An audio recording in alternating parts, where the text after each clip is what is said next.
नमस्कार दोस्तों, स्वागत है आपका हमारे यूट्यूब चैनल फैक्ट मास्टर पर। दोस्तों, आज के इस वीडियो में हम लोग बात करने वाले हैं कि यूएन की तरफ से इजराइल के लिए एक अहम प्रस्ताव जो है पास कर दिया गया है। उससे पहले हम लोग समझेंगे कि इजराइल और फ़लस्तीन का जो कॉन्फ्लिक्ट है वो किस प्रकार से है। यहाँ पर आपको 4 पार्टीशन में मैप दिख रहा होगा। 1947 में पूरा फ़लस्तीन हुआ करता था, और उसके बाद देखिए धीरे धीरे जो ये ग्रीन वाला हिस्सा है ये फ़लस्तीन का है।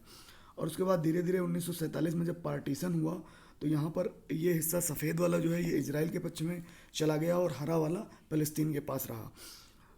अब धीरे धीरे देखिए 1967 में 49 से 67 में इजराइल, ये देखिए पूरा जो है फ़लस्तीन थोड़ा सा रह गया है, और यहाँ पर ये गाजा स्ट्रिप है, थोड़ा सा रह गया। उसके बाद प्रेजेंट की अगर हालात देखें तो यहाँ पर इजराइल ने पूरा एकदम से पूरा कब्जा कर लिया है। और 1947 में ये ग्रीन कलर का फ़लस्तीन जो था वो इस तरीके से इजराइल में चेंज हो गया है प्रेजेंट टाइम में। तो ये पूरा जो है जो फ़लस्तीन था उसने कैसे अपनी लैंड लॉस की है 1947 से लेकर अब तक, ये पूरा मैप दर्शा रहा है।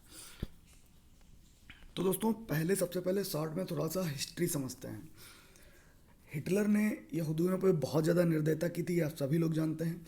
और सन 1881 में विभिन्न देशों से जो है इजराइल यहाँ फ़लस्तीन में लगभग बहुत ज़्यादा यहूदी जो है यहाँ इजराइल में आकर बस गए, क्योंकि यहाँ पे जेरूसलम था। और जेरूसलम को जो है यहूदी लोग अपना पवित्र स्थल मानते हैं, होली स्थल मानते हैं। इस वजह से विभिन्न देशों से जो है यहाँ पर यहूदियों का जो है पलायन हुआ, और यहूदी 1881 में आकर के यहाँ इस एरिया में रहने लगे। और ये पूरा जो राज्य था, ये पूरा जो एरिया था, ये ऑटोमन अम्पायर के अंतर्गत आता था। हुआ क्या, 1915 में ब्रिटेन ने इस पर जो है अपना अधिकार बनाया।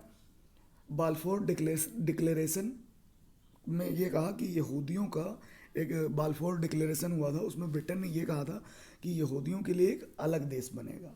उसके बाद 1915 में ये स्टेटमेंट 1915 में ये स्टेटमेंट ब्रिटेन की तरफ से आई।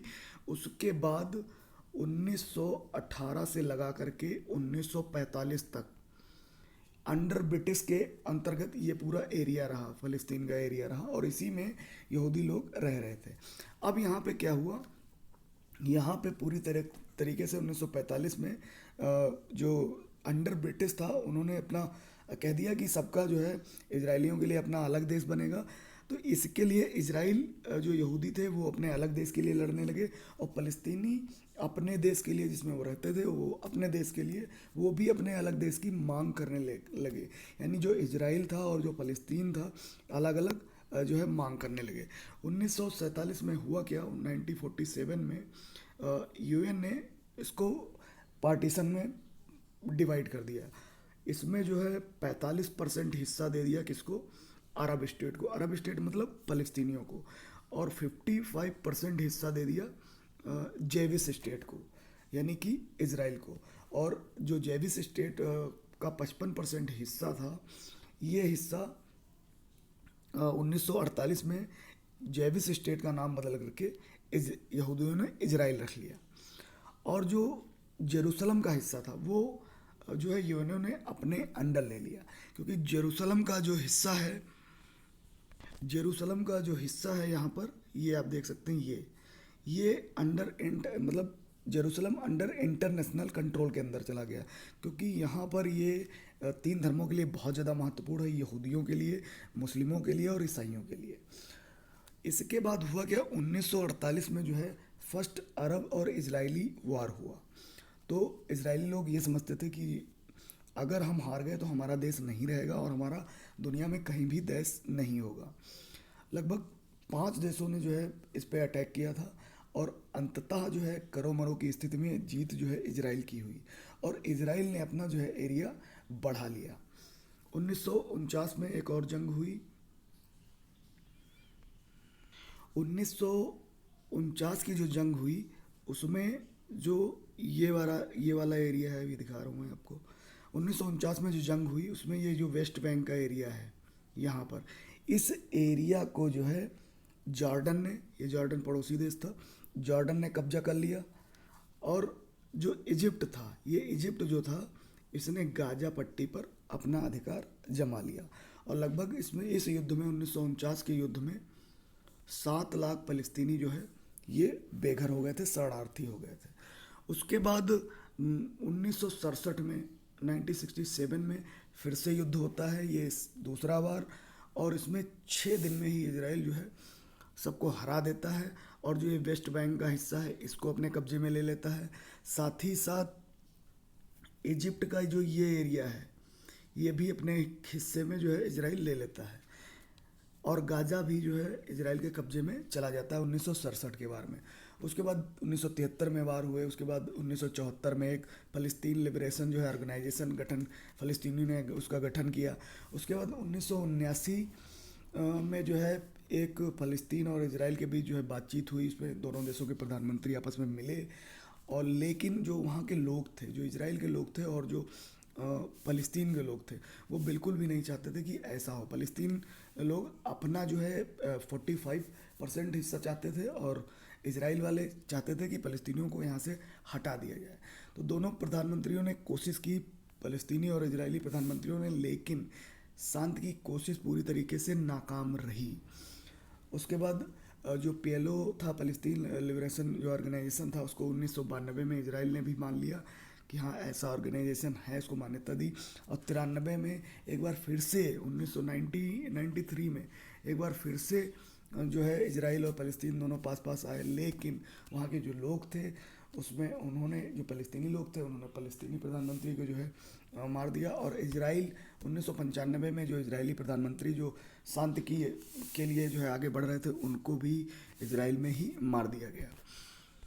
तो दोस्तों इस प्रकार जो लड़ाई हुई उसको धीरे धीरे इजरायलियों ने पूरी तरीके से कब्जे में कर लिया। अब कुल मिला करके 12% हिस्सा जो है वो फ़लस्तीनियों के पास बचा है। ये आप जो ग्रीन कलर का एरिया देख रहे हैं ये इसे वेस्ट बैंक बोलते हैं और ये गाजा पट्टी है यहाँ पर।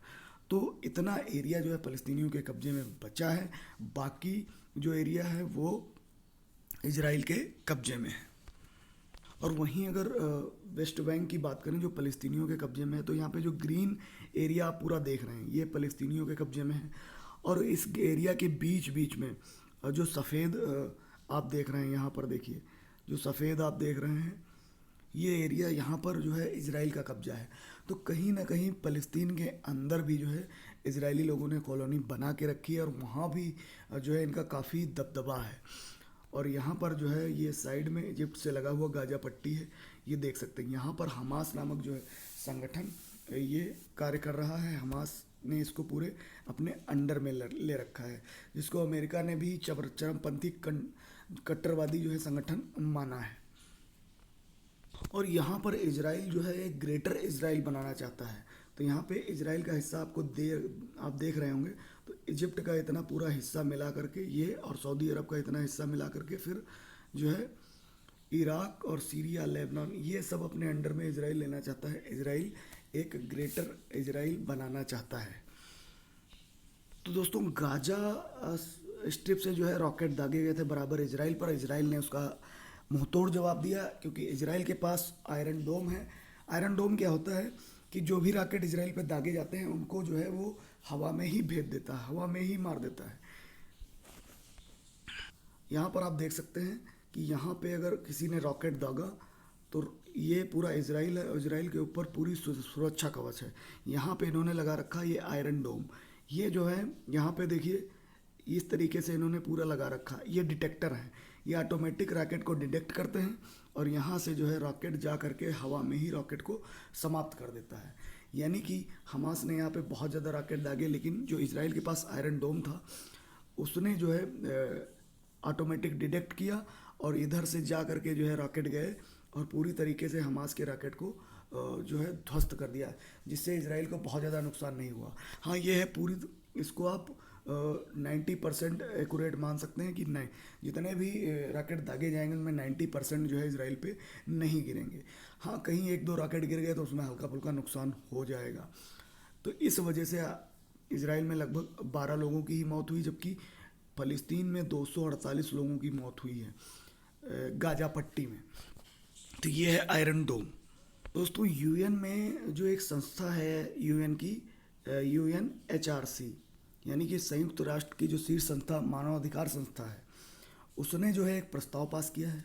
और इस प्रस्ताव में 24 के मुकाबले 9 मतलब 24 पक्ष में पड़े और 9 विपक्ष में, यानी कि यहाँ से इजराइल के खिलाफ जो है यूएन में प्रस्ताव पास हो गया है। और इस प्रस्ताव में यूएन ने ये कहा है कि एक जांच आयोग बनाया जाएगा, इसका गठन किया जाएगा और ये आयोग जा करके पूरी तरीके से निष्पक्ष जांच करेगा कि किस प्रकार से इजराइल दोषी है इस संघर्ष के पीछे। यहाँ पर 24 जो मत पड़े हैं वो पक्ष में पड़े हैं, जबकि 9 मत जो है विपक्ष में पड़े हैं। तो आप ये मान के चल सकते हैं कि 24 मत जो पड़े हैं वो फ़लस्तीनियों के पक्ष में पड़े हैं और 9 मत जो पड़े हैं वो इजराइल की तरफ से पड़े हैं। तो इसमें पूरी तरीके से प्रस्ताव पास कर दिया गया है, लेकिन जो 14 देश थे वो इससे बाहर थे और इन 14 देशों में भारत भी शामिल था, यानी भारत ने भी वोटिंग नहीं की है इसमें। और एक विशेष सत्र बुलाया गया था और इसमें जो है इजराइल को दोषी करार दिया गया है।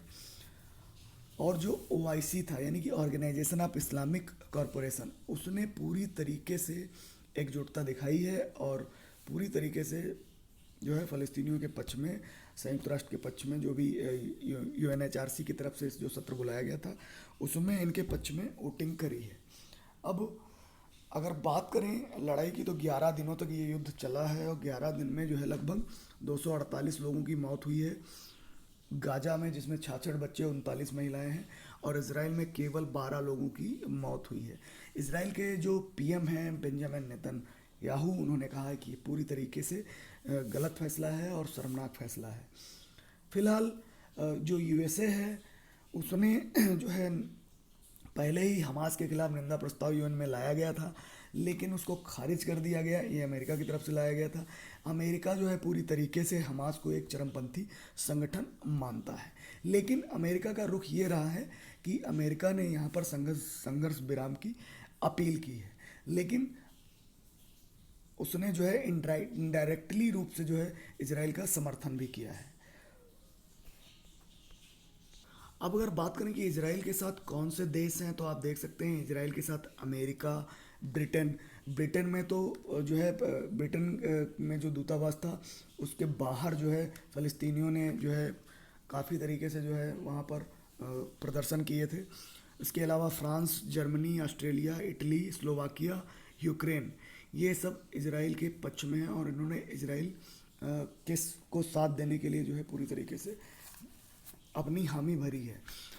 अब जानते हैं कि फ़लस्तीन के पक्ष में कौन से देश हैं। अगर फ़लस्तीन की बात करें तो रूस, चाइना और पाकिस्तान ने जो है पूरी तरीके से खुल करके जो UNHRC की तरफ से प्रस्ताव लाया गया था उसमें खुल करके जो है फ़लस्तीन के पक्ष में वोट किया है। तो रूस, चाइना, सऊदी अरब, तुर्की, पाकिस्तान, कुवैत और ईरान, ये पूरी तरीके से फ़लस्तीन के पक्ष में हैं। कुछ देश ऐसे हैं जो विवाद रोकने और शांति कायम रखने की अपील कर रहे हैं। तो दोस्तों, शांति कायम करने के पक्ष में भारत है, क्योंकि भारत ने इस मतदान में कोई भी हिस्सा नहीं लिया है। इसके अलावा संयुक्त अरब अमीरात, Bahrain, Jordan, Morocco, Iraq, Lebanon, Morocco, मिस्र और सूडान, ये जो भी देश हैं ये पूरी तरीके से अपील कर रहे हैं कि जो इजराइल और फ़लस्तीनियों के बीच विवाद चल रहा है वो आगे ना बढ़े और विवाद की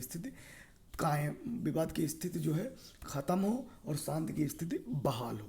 तो ये सारी चीज़ें इस वीडियो में आपको जानने को मिली। इस वीडियो कैसा लगा कमेंट बॉक्स में बताइए और साथ ही साथ हमारे वीडियो को शेयर कीजिए। चैनल पे पहली बार आएँ तो चैनल को सब्सक्राइब ज़रूर कर लीजिए। Thank you.